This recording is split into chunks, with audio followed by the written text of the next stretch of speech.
Radhe everyone, welcome on my channel crucial chemistry. हम लोग organic spectroscopy में प्रोटॉन एनएमआर को पढ़ रहे हैं और आज मैं इसमें मतलब एक ही वीडियो बनेगी, इसके बाद एक दो और वीडियो बनेगी। तो मुझे लगता है कि प्रोटॉन एनएमआर तो 2 वीडियो में ख़त्म हो जाएगा और उसके बाद हम लोग स्टार्ट करेंगे कार्बन एनएमआर। ठीक है, कार्बन 13 एनएमआर। तो चलिए अब हम लोग बात करते हैं आज के अपने टॉपिक पे। उसका नाम है डबल बॉन्ड इक्विवेलेंट। इसको हम DBE भी कहते हैं। एग्ज़ाम में क्वेश्चन आ जाता है कि find out DBE value of the following compound. तो DBE मतलब वही है डबल बॉन्ड इक्विवेलेंट या डिग्री ऑफ अनसैचुरेशन। तो DBE को फाइंड आउट करने का एक तो सिंपल फार्मूला होता है, एक थोड़ा सा ट्रिकी फार्मूला होता है। तो पहले सिंपल की ही बात कर लेते हैं, नहीं तो पहले ही कुछ टफ बता दिया तो आधे लोग तो वीडियो ही बंद करके भाग जाएंगे। तो इतना डरना नहीं है, ठीक है, कोई नहीं, कुछ फार्मूले ही तो हैं, थोड़ा सा मेहनत करेंगे, पढ़ लेंगे, जॉब मिल जाएगी, बढ़िया है ना। बहुत टेंशन लेने की ज़रूरत नहीं है। एक तो ये हो गया नंबर ऑफ डबल बॉन्ड, एक सेकेंड, स्पेस नहीं है ना इस वजह से, प्लस इसी में प्लस करके नंबर ऑफ रिंग्स। ठीक है, तो ये आपका एक फॉर्मूला है, सिंपल ही फॉर्मूला है ये। एग्जाम्पल से समझते हैं। CH2 ठीक है, इसका DBE कैलकुलेट करेंगे तो कितना आएगा। मैंने क्या लिखा, नंबर ऑफ पाई बॉन्ड 1 है प्लस नंबर ऑफ रिंग, कोई रिंग नहीं है 0, तो DBE कितना आ गया 1। ठीक है, ये एग्जांपल लेते हैं। यहाँ पे DBE कैलकुलेट कैसे करेंगे, नंबर ऑफ पाई बॉन्ड 1 और रिंग कितनी है 1, तो DBE आ गया 2। समझ रहे हो। अच्छा, ये तो ठीक है, सिंपल एग्जाम्पल हैं। अब थोड़ा सा एग्जाम्पल चेंज करते हैं, ये ले लेते हैं। तो पाई बॉन्ड तो इसमें 0 है, रिंग हमें 2 दिख रही है, एक ये वाली और एक ये वाली भी तो है। तो रिंग यहाँ पे इन सब एग्जाम्पल्स में हमें थोड़ी कन्फ्यूज़न हो जाती है और यहाँ पे बहुत सारे बच्चे जब DBE कैलकुलेट करते हैं तो नंबर ऑफ पाई बॉन्ड को 0 रखते हैं और रिंग जब देखते हैं तो ट्राइंगल 2 दिख रहे हैं और 4 कार्बन वाली रिंग को भी ये लोग काउंट करके 3 लिख देते हैं, विच इज़ रॉन्ग। ठीक है, कैलकुलेट कैसे करेंगे इसको समझिए। रिंग को देखो क्या है, ये इसका दूसरा नाम क्या है, डिग्री ऑफ अनसैचुरेशन। ठीक है, अनसैचुरेशन 1 मिनट के लिए हम इसको तोड़ देते हैं। ठीक है, पहले ये बॉन्ड हटाएं, ये बॉन्ड जब हटाएंगे तो ये क्या बना, रिंग ओपन हो गई। अब हम ये वाला बॉन्ड हटा देते हैं, ये वाला बॉन्ड हटाएंगे तो कुछ इस टाइप से बन जाएगा। अब ये रिंग नहीं रह गई कहीं से भी, तो हमें कितने बॉन्ड हटाने पड़ गए, 2 बॉन्ड हटाने पड़े। तो 2 बॉन्ड का मतलब 2 बॉन्ड हम लोगों ने हटाए, तो DBE भी आ गया इसका 2। ठीक है, एक ये भी मेथड होता है, ये मेथड भी आप अप्लाई करेंगे ऐसे। देखिए, बेंजीन ले लेते हैं, DBE सीधे सीधे लिखो, 3 पाई बॉन्ड है, तीनों पाई बॉन्ड को हटा दिया, पहले इसको हटाया, इसको हटाया, इसको हटाया, फिर एक बॉन्ड यहाँ से भी खोल दिया हमने ना, इस बॉन्ड को भी ओपन किया ऐसे, तो रिंग भी ओपन हो गई। तो हम लिख सकते हैं इसका DBE 4 आ गया। ये तो एक जनरल मेथड हो गया कैसे कैलकुलेट करते हैं, बट इसको ऐसे भी कैलकुलेट किया जा सकता है कि नंबर ऑफ, ईजी है ना ये बेंजीन वाला, इसलिए number of pi bond 3 plus एक 6 मेंबर रिंग है तो 4, तो ये तो ठीक है।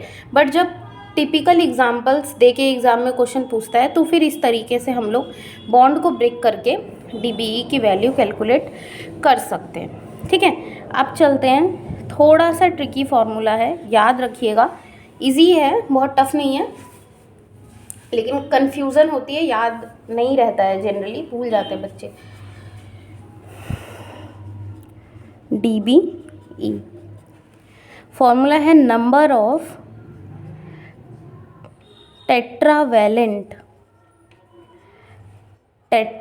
Atom minus number of monovalent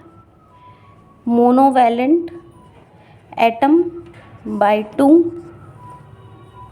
इसी में आगे प्लस कर देंगे number of trivalent atom by 2 +1। ठीक है, ये स्पेस नहीं था, आप लोग एक लाइन में लिखिएगा यहाँ पे प्लस लगा के और यहाँ से। ठीक है, तो ये फॉर्मूला है आपका।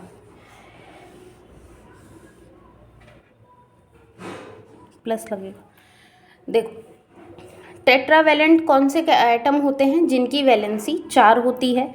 जैसे 4 में कौन कौन, कार्बन आता है, कार्बन की 4 वैलेंसी बनती है कि नहीं, सिलिकॉन की भी 4 वैलेंसी बनती है। तो मतलब वो कार्बन वाले ग्रुप के जितने हैं वो सारे, पीरियोडिक टेबल आप लोग लीजिए। देखो मैं दिखाती हूँ, मेरे पास ब्लैक एंड वाइट प्रिंट ही है। कार्बन, ये कार्बन फैमिली है, इन सब की वैलेंसी 4 होती है। तो कार्बन, सिलिकॉन, ठीक है, ये सारे जितने भी हैं टिन वगैरह सबकी वैलेंसी 4 होती है। तो ये 4 आपके, हालांकि आप लोग जब देखोगे तो आपको ये नीचे वाले तो बहुत कम ही मिलेंगे, कार्बन मिल सकता है और सिलिकॉन मिल सकता है। हम लोग स्पेक्ट्रा पढ़ रहे हैं, टेट्रा मिथाइल सिलेन हम लोग एग्जाम्पल पढ़े थे, तो उसमें हम लोग सिलिकॉन देखे थे, है ना। तो वहाँ से आप लोग देख सकते हैं। मोनोवैलेंट एटम कौन से हो गए, हाइड्रोजन, मोनोवैलेंट हाइड्रोजन होता है, एक बॉन्ड बनाता है। ट्राईवैलेंट कौन, जो 3 बॉन्ड बनाते हैं, जैसे नाइट्रोजन और नाइट्रोजन की फैमिली ये है नाइट्रोजन फैमिली। तो नाइट्रोजन फॉस्फोरस मिलेगा आपको, ये 3 तो कम ही, चारों तो बहुत कम ही मिलते हैं। हाइड्रोजन में ये हो गए हाइड्रोजन फैमिली के ये सारे। ठीक है, तो याद कर लीजिएगा, चाहे तो स्क्रीनशॉट लेके वहीं पे लिख भी सकते हैं आप। समझ में आ रहा है? चलो, तो इस फॉर्मूले को अप्लाई करते हैं, देखते हैं ये फॉर्मूला काम कैसे करता है ना। मेरी कोशिश ये है कि आज मैं प्रोटॉन NMR हर हाल में ख़त्म कर ही दूँ। बेंजीन का एग्जाम्पल लेते हैं, ऑर्गेनिक पढ़ रहे हैं तो बेंजीन से बच्चे फेमिलियर भी ज़्यादा होते हैं। उस वाले फॉर्मूले से हम लोग इसकी DBE की वैल्यू 4 निकाले थे, इसकी कैसे निकालेंगे। तो इस फॉर्मूले के लिए आपको स्ट्रक्चर हमेशा सबसे पहले ओपन करके लिख लेना चाहिए। ठीक है, DBE number of tetravalent atom. तो यहाँ पे टेट्रावैलेंट में कार्बन है, कार्बन कितने हैं, 6 कार्बन, 6 है ना। उसके बाद यहाँ पे 6 कार्बन है, 6 लिखो सिर्फ, C नहीं। उसके बाद मोनोवैलेंट में हाइड्रोजन है, 6 हाइड्रोजन आपके हो गए बाय 2, प्लस आपका ट्राईवैलेंट आता है, there is no trivalent atom, हम लिख देंगे क्या, सिंपली 0, और उसके बाद +1 हम लिखेंगे। तो ये हो गया 3, 6 और 1 को जोड़ो, 7 - 3 = 4। DBE की वैल्यू 4 आ गई। ठीक,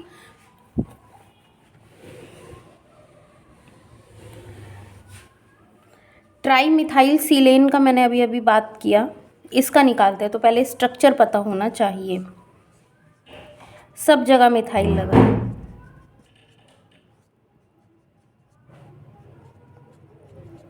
ठीक है, यही स्ट्रक्चर होता है।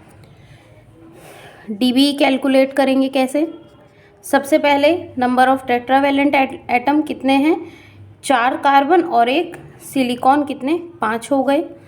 मोनोवैलेंट कितने हैं, हाइड्रोजन 12, 3 3 6 3 9 3 12। उसके बाद ट्राईवैलेंट एटम यहाँ पे कोई है ही नहीं, तो 0 और +1 6। इसको जोड़ देंगे तो 6 - 6 बराबर 0।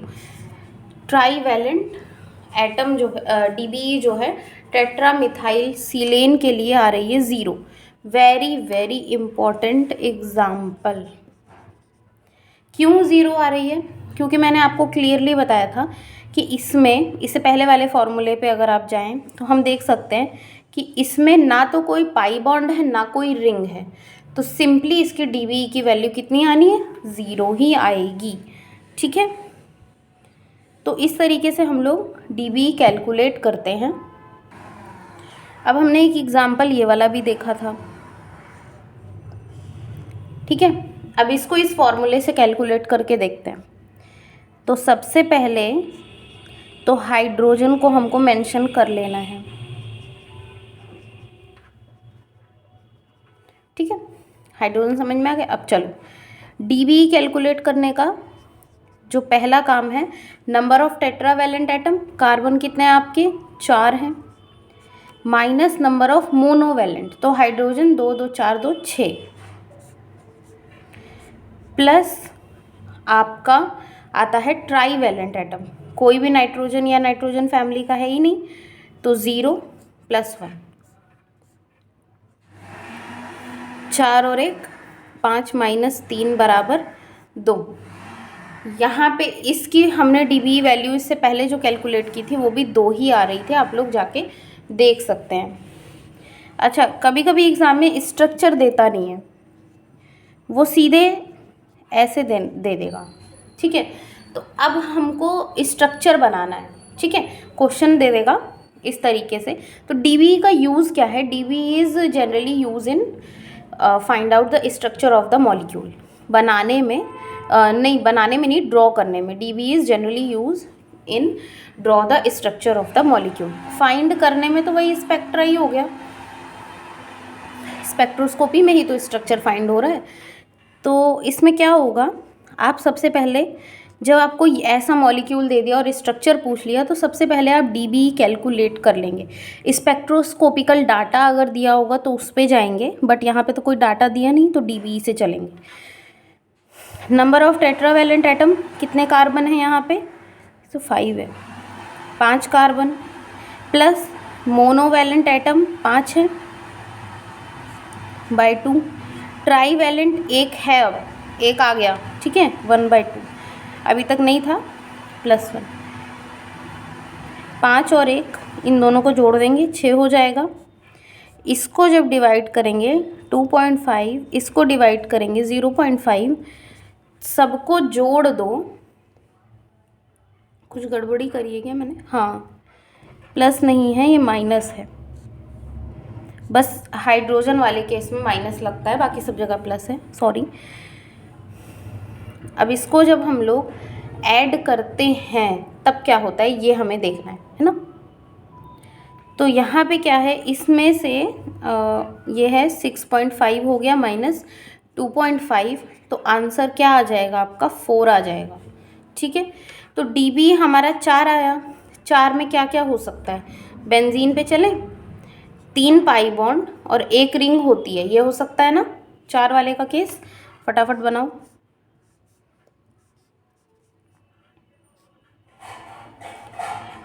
5 हाइड्रोजन मिल गए, 5 कार्बन मिल गए, 4 वैल्यू भी आ गई। तो यहाँ से स्ट्रक्चर समझ में आ गया कि नहीं?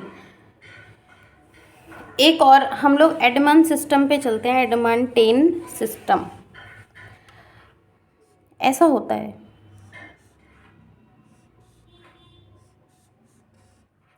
ठीक है, और ये वाला कार्बन इस वाले कार्बन से बॉन्डेड होता है। इसकी नंबरिंग कैसे करेंगे? 1 2 3 4 5 6 7 8 और ये 9 और ये 10। ठीक है, अब इस सिस्टम में चलते हैं। DBE की वैल्यू कैलकुलेट करना है, तो हाइड्रोजन लगा लिया जाए भाई। रेड पेन से हाइड्रोजन लगा रही हूँ। एक यहाँ हाइड्रोजन है, 2 यहाँ है, 2 यहाँ है, 2 यहाँ है, 2 यहाँ है, 1 यहाँ है, 1 यहाँ और 1 यहाँ। ठीक है, हाइड्रोजन दिख गए सारे, ये सब हाइड्रोजन ही हैं।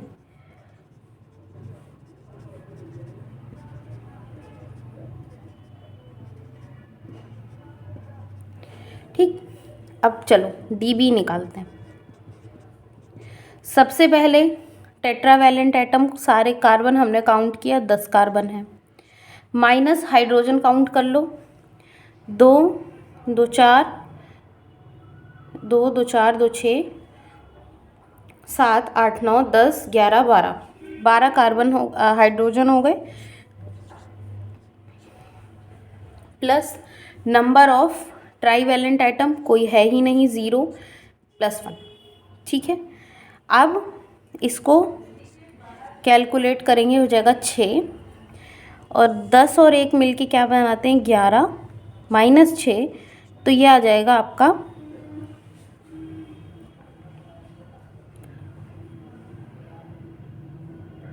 नहीं 12 नहीं है, हमने ये वाले तो हाइड्रोजन छोड़ ही दिए, ये भी तो 2 हैं, 1 सेकेंड, 6 नहीं होंगे ये, फिर से काउंट करते हैं। देखो यहाँ तक 12 काउंट किए थे ना, अब उसके बाद ये बचा है, ये 2 हाइड्रोजन और ये भी 2 हाइड्रोजन, तो 12 नहीं है, ये हो गए 16,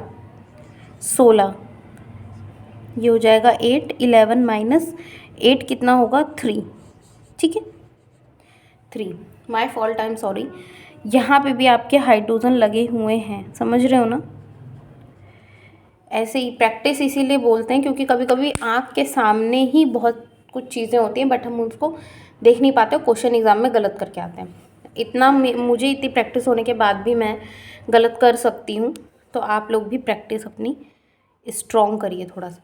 ठीक है, तो इसकी वैल्यू आएगी 3। अब इसको थोड़ा सा इजी तरीके से देखें, अगर मान लो फॉर्मूला पे नहीं जाना चाहते तब हम कैसे देख सकते हैं। मैंने रिंग ओपनिंग का एक आपको मेथड बताया था, कुछ भी नहीं किया था उसमें, सिर्फ बॉन्ड ब्रेक किए थे, है ना। ये सिस्टम है, बॉन्ड ब्रेक करते हैं, रिंग हमें तोड़नी है, तो एक ये रिंग हमें दिख रही है, एक ये वाली दिख रही है और एक ये वाली, 3 रिंग दिख रही है, इसको तोड़ें। तो अब ये सिस्टम कैसा हो जाएगा,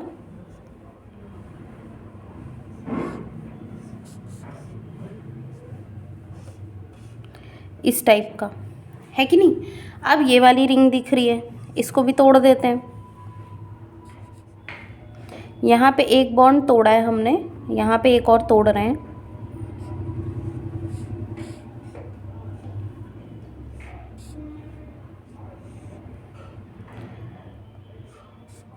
ठीक है, अब एक ये रिंग हमें ये वाली भी दिख रही है, इसको भी तोड़ दो। ये बॉन्ड, जो बॉन्ड इजीली स्ट्रक्चर में बना सकते हो वही तोड़ो, कोई सा भी तोड़ो, कोई दिक्कत नहीं।